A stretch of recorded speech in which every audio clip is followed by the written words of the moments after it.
நம்மளோட கட்சி வந்து 50 வருஷத்துக்கு மேலே அரசியல் பண்ணுறாங்க.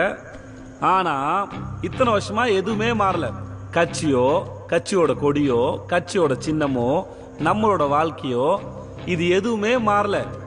ஆனால் தலைவர் குடும்பம் நல்ல மாற்றம், முன்னேற்றம் இன்னும் பல தலைமுறைக்கு இல்லை தலைவா.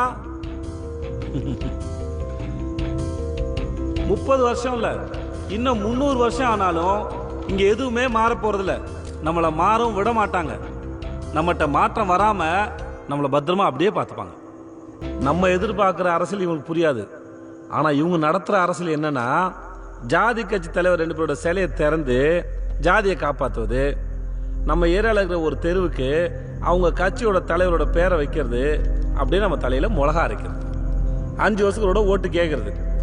அதுக்கப்புறம் ஏதாவது பிரச்சனைன்னு ஒன்று வந்துச்சுன்னா, அதாவது இந்த வெள்ளம் வந்துச்சு, புயல் அடிச்சிச்சு, பிள்ளைங்க அன்றதுக்கு இடம் இல்லைன்னா இவங்ககிட்ட போய் கையேந்தி நிற்கணும்.